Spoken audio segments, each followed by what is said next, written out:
Okay. Hello. Welcome not early, I guess, because we're late, but Right. people who waited Whatever. for us, thank you. Yeah. It'll be We worth it, love we you. promise. Um, Here we go. Okay. I see us. Go live. There we go. Hello, everybody. Ignited. Welcome back to the next episode. I can't even say episode. Welcome back to the Next next episode. episode of the Ignited podcast tonight. We are nearing the end of this book, Britt. I Isn't know. it wild? What a journey it's been. It's been pretty crazy. My mind's been blown many times. Right? Even Yeah. just with, I feel like not only with the learning, but the community that we're building around this Yeah. and like the culture we're building around Yeah. this, the resource we've been able to make. And actually, now might be a cool time to announce our special surprise, Brittany. Do you want to do it? You I'm should do so the excited. honors. You should Okay. do the honors. Okay. So on April 22nd, right? April 22nd, we are going to be interviewing Alfie. And if you don't know, because we're first name basis with this individual. He may not have known that when we No, emailed him and referred to him as Alfie and was like, "Oh, have I met you before?" And we are like, no. "Well, we feel like we've met you." We know So, you, sir. Yes, on April 22nd, we are going to be interviewing the author of the book, Punished by Rewards. And he has given so many conferences, so many seminars, done so many public speaking events on intrinsic motivation and learning and how rewards punish. And we will be interviewing him 30 minutes. It's going to be amazing. And we want to see what the community wants to hear from him. So if you have any questions for Alfie, please leave them in the comments and we will record them. And hopefully, we get a chance to ask all of them. But if not, we'll definitely be asking the questions that multiple people like want to hear, if that yeah. makes sense. We have been holding this in for months. We found Yeah. this out in February, Gosh, that's freaked crazy. out, had a Time flies. fangirl moment for Yeah, we did. real. And this is so exciting for us. We're pumped. And it's not going to be a live recording, but like we will put everything out after the fact. We will. Um, it's going to be awesome. So that's something to look forward to coming up. Yeah. Much like this episode is something to look forward to. Hooked on Learning, This was a good chapter. Remember last chapter 11. episode, I was like, I felt like about the chapter because it was more about like work and Yeah. job life. Like, but this was specifically for the classroom Hmm. and all about like what to do instead of what not to do. And I feel like it's a controversial one too with grades. Mm, yeah. That's a big one. Yeah. I mean, the more I read it, the more I was like, damn, yeah, that's a really good point. Like, oh, Yeah. that's a really good point. How have I not thought of this before? Like, I consider myself a pretty revolutionary thinker. That's basically the theme too, I feel like, of the book. It's like, damn, that was a pretty good point, and we should have Mhm. thought of this before. Yeah, like Our it next seems so t-shirt obvious. designs. Right. We should have thought of this. Exactly, right? Damn, that was a good point. Damn, that was yeah, that should be a t-shirt. That should be. We gotta add it to our list. We got a running list. Like we actually have this list. Yeah. This is not just some fictional thing. We actually Just do wait. this. Just wait. We're gonna Yeah. come out with like a clothing line. Yeah. A Wait till t-shirt line. our ridiculous merch line shows up. Oh my god, I can't wait. Mugs. That's what I need. I just need lots of mugs. Yes, coming to an Instagram ad near you. Speaking of those. Oh gosh. All right. So this chapter, I feel like I'm the first to summarize Yeah. this one, right? Mhm. All right. Give me that timer All and I'll give you right. some magic. Where are you, timer? Oh, there you are. Maybe? Ah, that's my clock. Wait. I can get to it through there. Timers. Are you ready? I'm ready. All right. All right. In chapter 11 of Punished by Rewards, Hooked on Learning, the Roots of Motivation in the Classroom, this talks about the things not only that kill motivation in the classroom, but what we should be doing instead. So, of course, we need to talk about motivation and removing rewards. But Alfie points out that's not just going to be as simple as you take away your PBIS system and then all of your kids magically fall in love with learning. And he said the reason for that is kind of multifaceted. Number one, it's because if a teacher is still making these unilateral decisions, regardless of their merit, it is in effect saying that the classroom does not belong to the students, but only to her. So if you're making like all of these decisions on your own. Also, if you are abandoning behaviorist tactics, it doesn't mean that you are necessarily establishing conditions that facilitate motivation, you know? The other reason is because kids might resist the sudden withdrawal of rewards. And I know that Brittany has done this in her classroom and she's spoken about that as well. So all of these things can make it a bit challenging, but it's worth doing because if you look at the result that comes from removing things like grades or stuff that makes kids less motivated, it does show that kids are more likely to learn and they are more engrossed in their learning and they enjoy it more. And so the big three things that Alfie mentions doing in order to get to that point is to bolster your 3 C's. So your collaboration with the class, the content that you should be teaching, take a good look at that, make sure the kids are engaged in it and like they want to learn about it and it's interesting.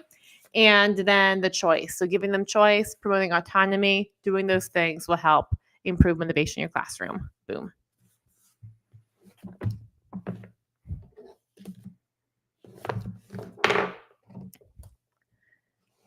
You ready for that, Brett? You ready for yours? Oh, my mic was muted. Anticipation. That was good. Thank That's what I you. said. You know, I went a Yeah, little it bit was me. off book. I started talking about things and I'd be like, bring it back in. Yeah. No, I think it was good. It was Thank you. on brand. All On right, point. solid. Yeah. All right, Okay. you ready? Yeah. Go. Okay, so this chapter, Hooked on Learning, talks about the roots of motivation in the classroom. So, how are we motivating students? And he speaks about collaboration, content, and choice, and how, if we think about those three things and we keep those in our line of focus, then we can create intrinsic motivation for our students. He starts by talking about that we have to remove rewards because rewards only decrease intrinsic motivation by focusing on the what more than the why. And how, when we are making big changes like that in a school or classroom, it's important to include the students um, and inform them of the change and allow them to have some say in the change because nobody likes things done to them. Um, then he heavily goes into, are grades necessary and how grades demotivate unmotivate learners, and the reasons why we use grades in the first place: to sort, to make sure students understand how they're doing, and to motivate them to learn what we want them to. And he argues that if we need grades to motivate students, then maybe we should need to focus on what we're trying to teach them. Because if they're not motivated to learn what we're trying to teach them, we should be heavily concerned on the what.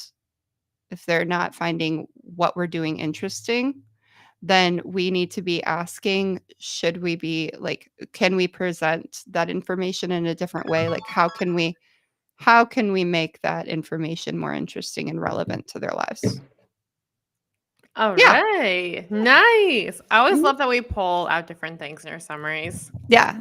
I really like the section of like when we look at the content of what's being taught.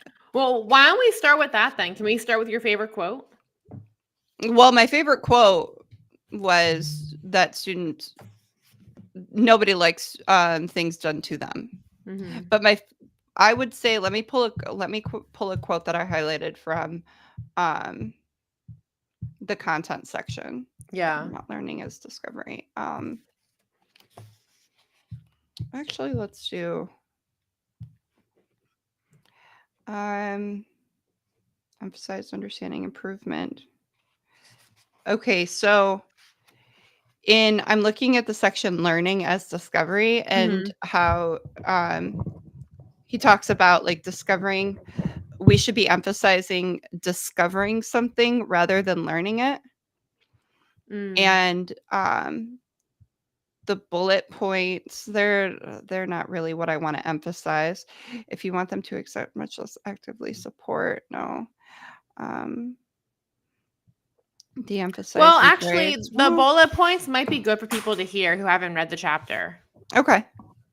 Um, so the bullet points so the topic is learning as discovery and how we can intrinsically motivate students to be learners by making the content relative and interesting to them. And the maybe I'll go over 3 or 4 and then you can go over 3 or 4.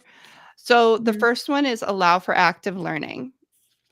So we know that learning is best done when it's like hands-on, right?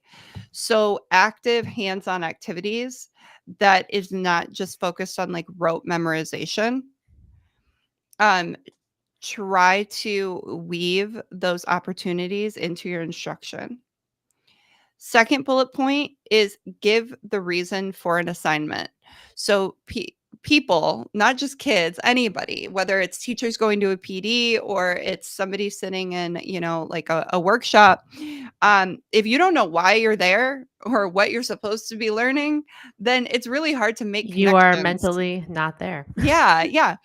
And especially we see this with ADHD kids. Like a us ADHDers have a really hard time like latching on to new information, but it's easier for us to latch on to new information when that information is connected to something we already know. So if you give a reason for an assignment and you connect it to like the students' lives or interests, it's going to be easier for them to remember the content. And that's just good Um, practice too, It you is. know? Yeah. Yeah. Yeah, neurons that fire together wire together. Yep. So, if a task is Next valuable. t-shirt design. Sorry, Hey, keep going. that's my what did I call it? My science brain chemistry? Yes. Chemical Chemical Brain brain chemistry, Chemistry yeah. by Dr. Brittany. So, if a task is valuable, its value should be explained to those being asked to do it. If we expect children to want to learn something, we have to give them a clue as to why they should be motivated. So it's really like, and I struggle at doing this too as a teacher, like going over why they're learning it. Because I Mhm. think for me, it's just, well, I find it important and I can make those connections, but the students don't necessarily make those connections. So I want to get better at explicitly describing like why they're learning it. Mhm. And then elicit their curiosity, and that's just connecting what they're learning to their surroundings or to their interests, becoming curious, getting them piquing their curiosity. He talks about how when like you read with young children, it's pretty natural for us to like pause and like There's it's your pretty thumbs up. natural for us to pause and be like, "So what do you think is gonna happen next?" And Mhm. we do that to engage the reader, the kid that we're reading with. Um, And but we also, that is just like one of my favorite classroom management hacks as well. mhm, So when I'm teaching sometimes, if the kids are like really hyped up or excited, I'll start talking and I might say the next thing and it has no important value, but I say it like this. And yeah, they're all like leaning yeah, forward in their seats listening to me saying open up to page 331. But yeah, they're all like, yeah, let's do it. It yeah. changes the vibe. It gets them curious and excited.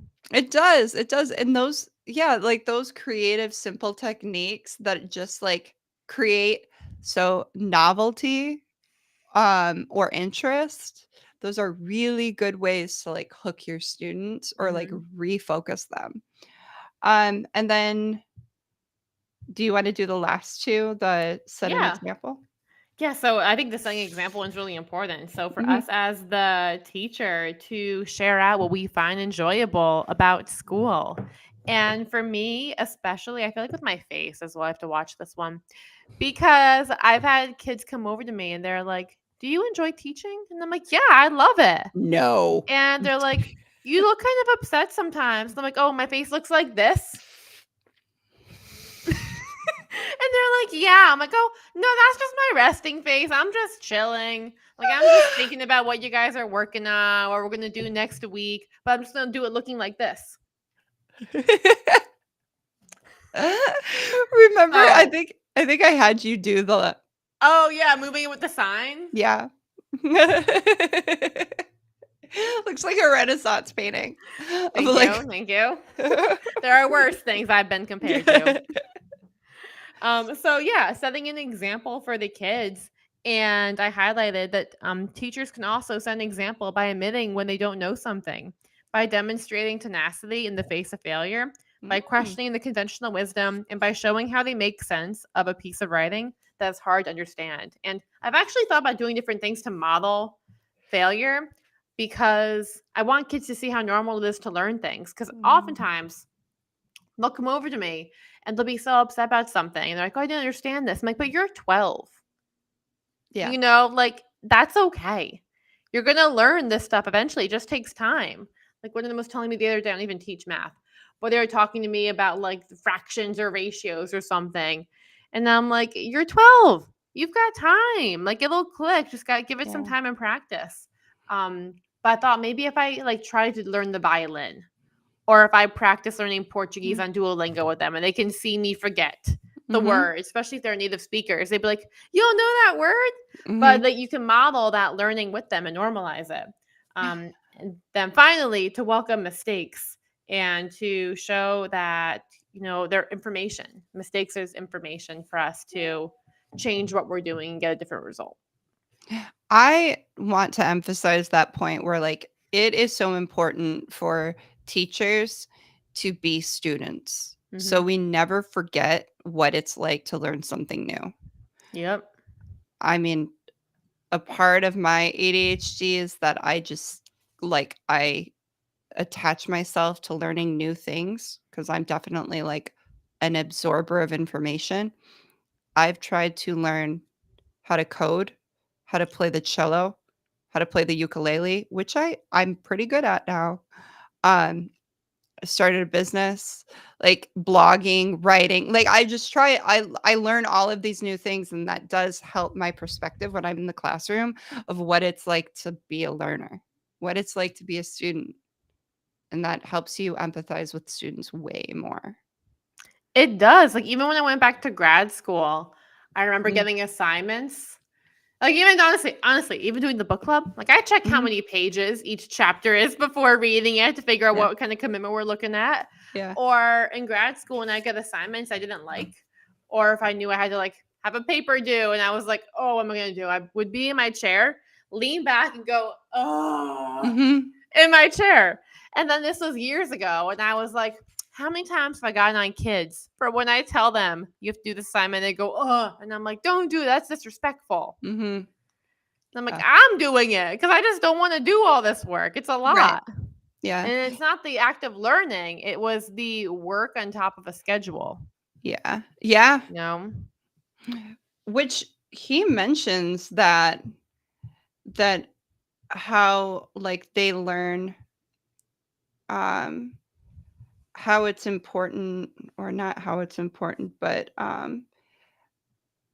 let me okay, I'm trying to find the quote in the book and Mhm. that's just like distracting me way too much. So I'm going to go off script. So he talks about how content in the classroom or like our curriculum is set up to just be like separate tasks um taught on or taught on a schedule, Mhm.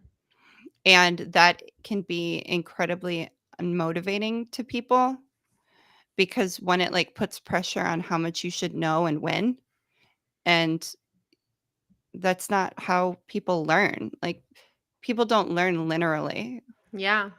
Like we learn, it's just like a jumble of experiences. Like sometimes we're really, really good at um making progress some days, like, and then other days it feels like we make no progress, and other days it feels like we've gone backwards. Like learning the Mhm. cello is a perfect example. Like some days I'd go to my like practice or to my coaching session, and I'd kill it. And then the next week I'd go and it'd be like I'm a brand new student again. Mhm. Like so learning is just such like it's like this. Yeah, it's messy. Yeah, and for like our podcast listeners, I'm making really like weird gestures with my hands. But instead of being like perfectly like a fine Yeah, line. and that's what Sharon and I were talking about too when we did our Mhm. reframing failure workshop, which you Mm, can listen to in the village. Like there's so much good stuff in there. But she talked about how we treat education like it's all these things of paint, like all stacked up nice and neat. When in yeah. reality, paint is all over the place. Everything is mixing together. It's Yeah. crossing to different classes. Like it's a mess and it's Mhm. okay. And that's how Yeah. it should be. Yeah. Learning is super messy, and that's what the fun of it. Yeah, you I don't can't, have you're to gonna do stress anything yourself clean. out just Mhm. trying to stay contained. So the quote that there's a lot in here I highlighted. I used a purple highlighter this time, so there's a lot of purple in this book. But this is the quote that I wanted to talk about tonight. And this one comes from page 224. And it is a quote, I think it might not be by Carol Ames, but she's mentioned right beforehand. So it says, I have heard teachers give it up after a single attempt. So he's talking about having students like work together, self manage, and navigate autonomy and navigate like just doing projects and things like that. So I have heard teachers give it up after a single attempt, saying children cannot behave responsibly, then remove all further opportunity for students to practice and grow in their responsible behavior. I have also heard teachers say children cannot think for themselves and proceed thereafter to do children's thinking for them. But these same teachers would never say, quote, these children cannot read by themselves, end quote, and therefore, after, remove any opportunity for them to learn to read. And I think this is huge because I have this mindset a lot in my school. And I think sometimes my coworkers think I'm a little bit crazy for like trying things again. Like think Mhm. about like the two chattiest kids in your class who are besties and they just want to do everything together, but they get distracted. Mhm. I don't want them to have to be on opposite sides of the line, opposite ends of the classroom. Like I want them to be able to work together. And I Mhm. tell them that too. I'm like, I want you guys to work together. So let's practice doing this time. Why don't you Mhm. set a timer? Why don't you write these things out? See how it goes for you. And we'll just keep practicing Yeah. and treating it like that too. Like even if everything falls apart, I'm Mhm. not like, how could you have done that? I'm like, all right, so that didn't work out the way we were hoping for, right? What Yep. went wrong? What can we do differently? What can I do to support you? Yeah. I think it's crazy that we try to have so much control, um, when when the goal is to teach our students the strategies they can use when they're independent, like in Mm-hmm. college. But we're not teaching them any strategies. We're just controlling the environment so much that they have no choice but to stay in line. So, like, I'll let my kids listen to music while they work because I know how hard it was for me to stay concentrated while listening to music when I work, and how I had to learn how to like stay focused and not like skip songs, spend a half hour Mm-hmm. trying to find that perfect song or get like distracted by a YouTube music video. Like I want them to learn that Yeah. important skill necessary to be in college, um, when they have like someone who could coach them, which is me. Like so what was I talking about?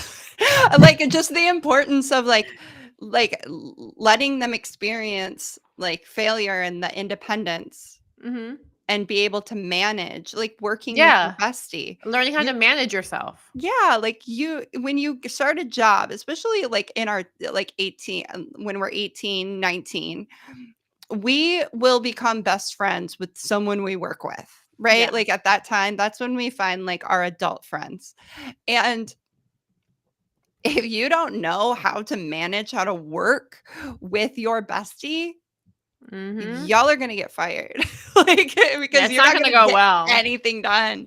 So why not learn that skill in the classroom? Like And the language to do it as well. Like even today mhm, I was thinking, it's been state testing week. And so mm, and the grades are also closing.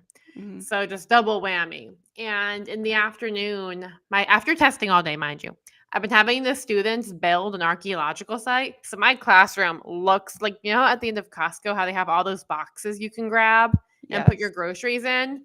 It Those are looks my like, that's my favorite. it's pretty nice, but right now my classroom looks just like that area of Mhm, Costco.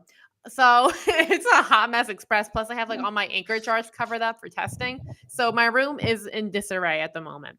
mhm, And I'm trying to pull kids aside, get them caught up on their assignments, go over different standards. Um, and so I'm trying to conference with them. And so I was like, all right, guys, I have my weekly workers. How would you feel? Because I'm not going to be able to conference with you and give you my full attention while I'm also like walking around managing everything. mhm, So, weekly workers, how would you feel about you taking that role in the class today and like facing the class, checking in on people, seeing if they need help while I pull people? And they were like, yeah, let's do it. One of my classrooms, it was okay. It was okay. mhm, One of my classrooms killed it. I mhm, was so impressed by them. And I was like, wow, look at you. Even the language that they were using, because I would tell them, like, okay, if somebody is, what did I say? Like, if they're like being loud or something, mhm, I said, do I ever tell you to shush? And they're like, no. And I said, do I ever tell you be quiet? uh, They're like, "No." And I'm like, "What do I say?"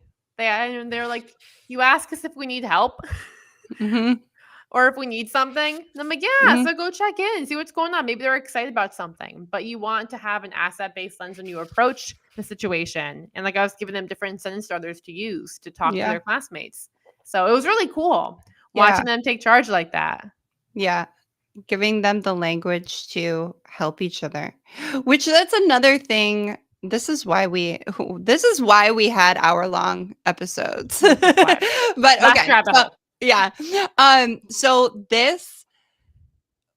So what we were talking about, like, giving them the language, that made me connect it to collaborative learning and how, like, your quote Mhm. was, "If you don't try or if they don't succeed in working collaboratively, teachers are just so quick to just be like, "Oh, they can't." Yeah. But rarely do we teach our kids how to work in a group. Mhm. Like, we just kind of assume that they already know that, where you have to, like, explicitly model and give roles. Like, you have to explicitly teach how to work with other people, or it Yeah. just becomes this, like, thought dumping session, and then one person takes over, everybody else disengages, or a fight happens. Like, Mhm. we And the executive functioning skills that go Mhm. into it as well, it's a lot. Yep. Yeah. So, when we try those new strategies, and they're so important to try, we can't take failure as, like, an all or nothing, right? Like, we Mhm. just, go back to the drawing board. With the And kids too, yes. ideally. Go back with Yes. them. Which this is a really good segue to my quote, which was, the first page, which did a really good job of hooking me with this chapter. I'm just scrolling back in my Kindle. Mhm.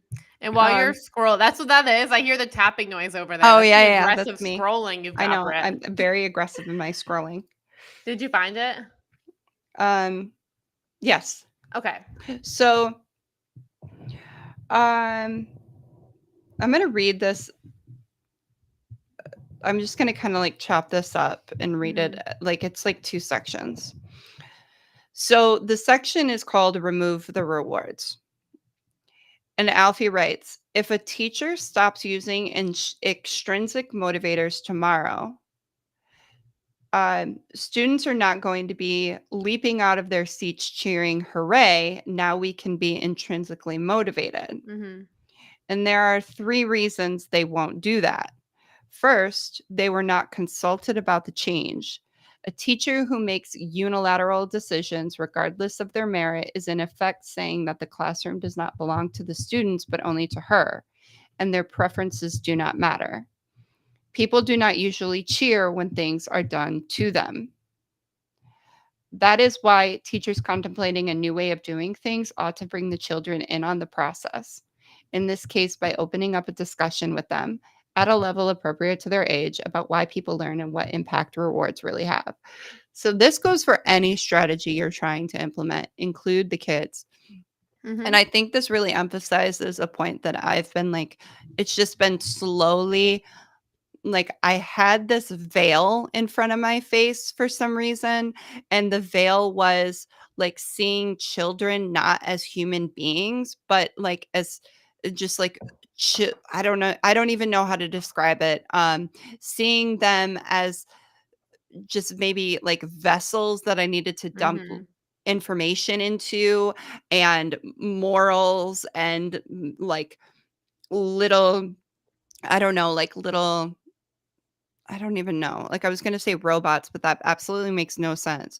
Like I just didn't see them, or maybe I saw them as human, like human beings, like with the same needs, the same desires, the same need for autonomy and control, and the same ability to like really like take care of each other, and to make good choices. Like I wasn't seeing like all of othering. that. Right. Yeah. Right. It is. It is. And now I'm doing this, like this book club, and I'm doing all of my toolkit stuff, and I'm just doing all of this research and trying out these new strategies. And I'm doing so much unlearning and unpacking that I'm giving students freedom, a lot of freedom. And they are just surprising the hell out of me at every turn. Like and then I like, I sit back and I'm like, well, why am I surprised? And what I Like, was thinking of too is what if it happened sooner? right. Like, what I if know. this was not happening? Like, I teach 6th grade. You know, what if this was their kindergarten experience, kindergarten through grade 5? Yeah. Then the things that we would not have to unteach them, you know, Yeah. and then the skills they would already have, like, oh, I know. imagine that. If they've been learning how to like if they had asset-based language and they learned how to have self-control from kindergarten, which also, little plug, I have a self-control lesson that you could use for your students that teaches them about self-control. But imagine if they learned all of that stuff. Yeah. Right? Like, Yeah. where would they be? But instead, we get so stuck in this control paradigm. And also, while It you were is. talking about classroom management and the classroom management systems, I was thinking that this could be helpful for our listeners or viewers. I do have a classroom management system that's an anti-classroom management system that gets you out of rewards and using anything. It's called Levels, and it's based on intrinsic motivation and like developing what you want your ideal classroom to look like with your students. And basically, it's a management system for you as the teacher. Like, that's the best way of describing it. Like, you track how well you are meeting students' needs, having conversations with them, and upholding your expectations and boundaries. And it's been really helpful to a lot of teachers. So if you're interested, that's in my profile. You know, you inspired me to make a flow chart. Yeah. Oh, I have the flow chart too. Yeah, I posted a video on, I don't even know what day it is. Tuesday? Monday? I don't even know. A video of a flow chart that I created that you can hang in the hallway wherever you have one-on-one conversations with students. And if you go back to my profile, it's probably the most recent video. It's April 11th right now if you're listening to this in the future. But it's around that time. Mhm. And if you come in Flowchart, you'll get the link to get it for free as well. But hang it in the hallway, and then you can talk to your students in a not triggered state and actually get to the root of what's going on. Yeah, But so your so flowchart, what's yours gonna your flowchart inspired my flowchart. So your Mm. flowchart is like how to regulate yourself. So I created a flowchart that's how to process with students. Mm. Yeah, so put both of those together and you've got an entire system of regulation and co-regulation. Mine isn't as pretty as yours, but yeah. I don't believe it. You're an art Mine's really long. teacher. I It was know. a lot. It was a lot trying to fit all of that in. I know. It was really hard. Like I was Mhm. doing Tetris. Oh, okay. So 35 minutes and 49 seconds. not bad for us. Not bad. So what would your action step be then, Brittany, for Oh, teachers or caregivers who are listening to this okay. episode? So I just posted a carousel about why spring is the best time to start like new strategies because we're like we know our students, we can predict their behavior. It's good to introduce some novelty. And one of those slides is include the students in that decision making and in that process. My strategy goes right along with my quote where people do not usually cheer when things are done to them. Mhm. Include the students. They will surprise the hell out of you if you give them the chance. Yeah. Mhm. And mine's pretty similar to that as well. It relates to my quote to not give up on these skills of autonomy, navigating choice, navigating collaboration, different content, just because it goes haywire. You know, Mhm. just like we wouldn't stop teaching reading, like the quote says, if the kids can't read by themselves. Don't stop trying to equip kids with the skills that they need Mhm. just because it makes you uncomfortable or because it's a bit hard to manage or it gets loud in the room. Like you practice those things and it's going to improve. And then you also like it's twofold as well. Like it helps the kid, but also you practice as a teacher. So even if you only have like a month of school left and you are Mhm. practicing and doing these things, like you're filling your toolbox and you're learning what works and what doesn't work and how you truly help students. Yeah. I love it. Yeah. All right. So somebody wanted to know where they can get the flow charts. So my flow chart is attached to my welcome email. So if you subscribe, you go to teachingtoariot.com and subscribe to my email list. I send out freebies and a newsletter that comes up like with ignited stuff and we came out with a workshop, like all the Mhm. announcements. If you subscribe to that email, you will get the flow chart along with an ADHD checklist in the welcome email. And then Ash, where can they get yours? Yeah, mine's also tied to the welcome email that you get from me right now. So if you go to my bio on Instagram and then click join newsletter, it'll be automatically sent to you. Or you can go to my most recent post and comment flowchart, and then you'll get a Mhm. DM with the link. So whichever works for you. And I feel like we should also tell them about the workshop we're doing too, in case they're Oh yeah. interested. Yes, yes. Um, so we are putting on a workshop that is all about ADHD and giving you strategies and the information to be able to reach ADHD students. And these strategies really, I mean, it's just best practice for everybody. Like it's going to help Yeah. your ADHD kids, but it's also going to help your neurotypical students too. We are going to go through like the brain science. That's how I love to talk about it. I'm actually very knowledgeable and like Don't the brain. actually yourself. Don't actually Oh my yourself. god, did I? You Did I did. use disempowering language? Okay, Hmm. so I'm very knowledgeable with neurodivergent brain structures, chemistry, Chemical systems. brain chemistry. Yeah. And I came up with a way that really does a great job at communicating all of that information and that knowledge. So it's like easy to digest. And we're going to be talking about the ADHD brain. And then we're going to be talking about specific strategies that you can use in your classroom. And these strategies you'll be able to implement the next day. And then we have Ash's unit, or can you talk about what you came? Yeah, so they align perfectly. So Mhm. Brittany is equipping you with the knowledge for yourself as the educator, and my unit equips your class with the knowledge that they need to support each other and themselves. So the unit is something that you teach to your students in your class. Every unit I do starts with a game, and this starts off with a game as well. And then you go over how an ADHD brain works in kid-friendly language. You talk about like the benefits that come from this, why we need to have neurodiversity in our society, and also some challenges that our neurodiverse friends might face. And here's how we support ourselves. And here's how we support our friends. Because I don't know about you, but sometimes I'll see in schools or hear from teachers that the students who are the ADHD students, they just frustrate everybody, and then their classmates get frustrated, the teachers get frustrated, and we got to stop that.